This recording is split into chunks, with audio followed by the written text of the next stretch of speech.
Boa noite, família em reconstrução. Cheguei da rua, comi alguma coisa, tomei um banho rápido.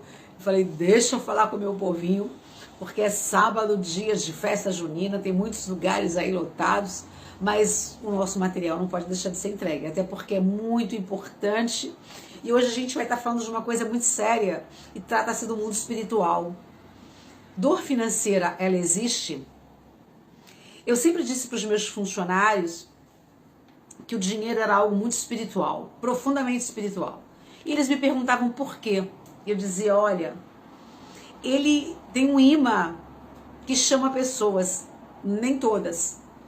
E muitas das vezes chama, que nem aqueles negocinhos que falam, vem, eu tô aqui, pode me pegar, ninguém vai ver. É mais ou menos assim. Então, quando se tratava do financeiro, de umas áreas mais específicas, eu pedia todo cuidado é pouco. E aprendi em um curso que teriam que ter sempre duas pessoas para contar os recursos, porque nós mexemos com muitos valores. Então, um contava e o outro conferia. Complicado? Por mais que você tivesse extrema confiança, ele é tão espiritual que ele pode às vezes fazer com que o outro erre a conta. Preste atenção, hein? Vocês podem dizer que é mentira, mas é uma pura verdade. Para que traga desconfiança no meio de uma pessoa honestíssima. Então, isso tudo é muito sério. Então, a gente quer falar sobre essa dor financeira, se ela existe. E eu diria que ela existe, porque ela é na alma. A gente não está falando que o dinheiro é algo extremamente espiritual. Tratar com ele, lidar com ele. Ontem a gente não falou a respeito do que ele é, de quem ele é. Não, ontem não, anteontem. Qual é a importância dele dentro de uma família, de uma empresa. Mas o que ele faz de danos, se não tiver sabedoria de como usá-lo, manipular. Nós precisamos manipulá-lo e não deixar com que ele nos manipule. Mas é uma mola mestra principal, horrível, etc. Mas é que paga as contas. Então a gente vai trabalhar com ele com sabedoria. Porém, quando isso chega dentro de um lar, dentro de uma família, que é o que eu quero dizer, com problemas, e no meu lar chegava duas vezes. Porque chegava dentro da empresa quando faltava e certamente dentro do meu lar, porque era consequência da minha vida empresarial. E aí aquele nó doido misturava e nós ficávamos sem saber para que lado jogar e o que fazer com ele. Como assim? Vamos falar agora. Pois é, a coisa misturava de uma tal forma que nós ficávamos perdidos. E o grande problema de ser sócios e sermos marido e mulher trazia um conflito muito maior. Até porque a gente sabia onde a gente queria chegar, mas os pensamentos, a visão era diferente. Lembra que eu falo sempre, casa dividida não há bênção? E aí ele entendia que tinha que tirar de lá para trazer para casa, e às vezes ele tirava de casa para poder levar para lá, ou eu deixava de fazer em casa para poder complementar lá. E ele dizia que eu não devia fazer, enfim. Horas ele queria, horas eu não. Mas quando a gente chegava em casa, não tinha dor maior do que você fazer a folha de pagamento de todos os funcionários e você voltar para casa sem nada. Consegue entender o que é isso?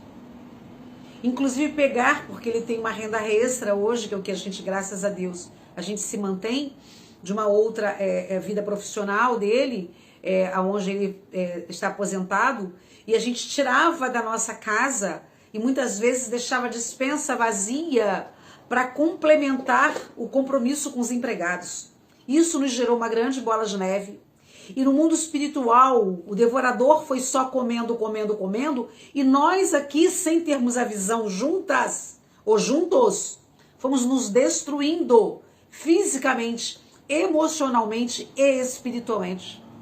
Sabe quando isso dá certo? Nunca.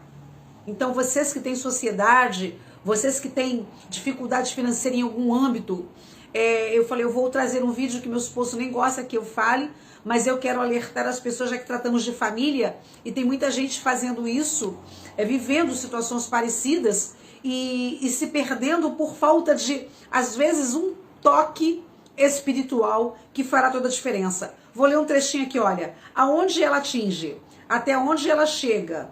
E ela fala, e a fala já é constante. Dessa vez vai ser diferente. Por exemplo, A gente tirava de casa ou tirava da empresa para suprir um lado ou outro, e a gente sempre garantia que no mês que vem seria diferente.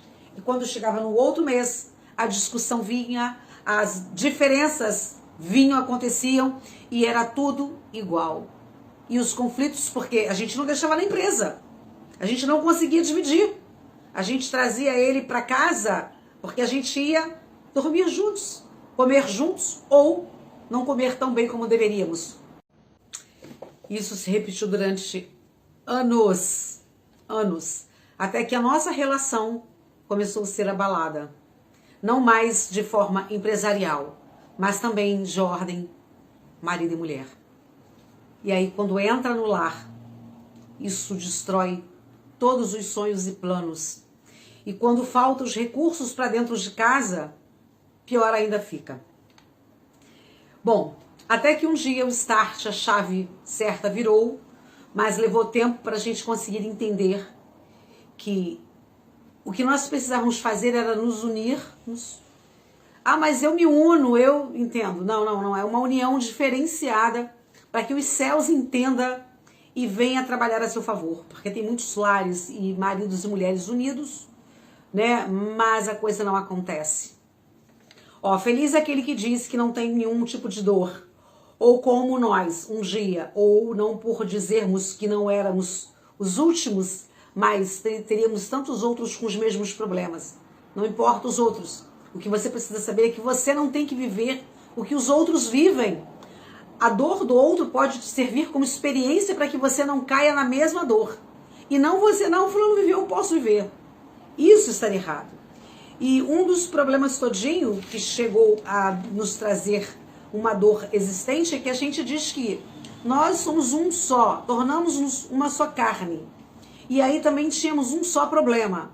Porém, na hora de resolvermos, aquele um só não existia. A gente puxava as cordas cada um para o seu lado, porque tratava-se de assunto material e que era espiritual. E eles faziam o quê? Deviam ficar-se de longe. Eu quero ver o circo pegar fogo. Eu quero ver eles perderem a noção do tempo e a razão. Para que eles se separem, para que eles percam. E quase nós nos perdemos. Mas Deus é tão maravilhoso, tão misericordioso, que a dor não deixou de chegar. Mas a falência entrou. Trazendo dívidas, vergonha, opróbrio, junto com um monte de coisas. Mas vocês conseguiram sair disso tudo?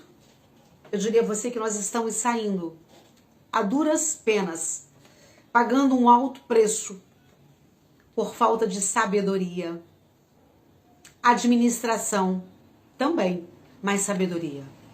Então, galera, vamos começar a pensar na sabedoria, como funciona, para vocês entenderem que pode dar certo, mas quando tudo parecia estar perfeito, aquele negocinho, tipo, não vai dar certo, aparecia para poder mexer com os nossos sentimentos e com as nossas opiniões.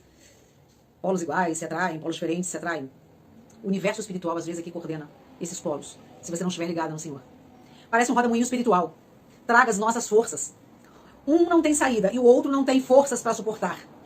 E um fica se fiando de que amanhã ela vai ter uma posição no fundo, quietinho, ou eu vou ter uma estratégia e eu vou conseguir vencê-lo. E é o ponto da gente conseguir perceber que nós começamos a competir dentro da empresa com os nossos próprios bens. Olha que exemplo louco para vocês. Podem falar o que vocês acharem interessante falar, porque hoje nós temos um outro entendimento, graças a Deus, mas é abrindo os olhos daqueles que não têm entendimento, ok? Essa é a visão. Abrir a minha vida é a visão para vocês. Então, muita calma nessa hora. E nós demos um stop, e fomos buscar com calma o que poderíamos fazer para conseguirmos chegar a um consenso, com sabedoria, entre outros. Estou encurtando para que esse módulo seja o último, porque é muito extensa a situação.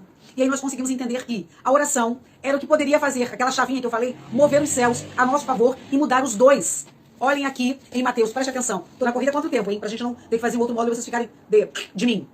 Mateus 18 diz, em 19 e 20. Em verdade também vos digo que se dois dentre vós sobre a terra concordarem a respeito de qualquer coisa que, porventura, perdirem, se lhe há concedida por meu Pai, que está nos céus. Porque onde estiverem 2 ou 3 reunidos em meu nome, eu ali estarei no meio deles. E nós conseguimos descobrir, mas se tornou um exercício diário, não foi fácil. Quando então entendemos essa rendição que era necessário, porque o homem tem um ego, né? E eu também tenho um gênio mais pesado, e conseguimos então nos rendermos aos pés do Senhor, e as coisas começaram a acontecer. Já resolveu? Não. Tem muita coisa? Tem. Mas já estamos no caminho, que é o que eu quero que vocês estejam. Família e Reconstrução, queria ter a noite para falar.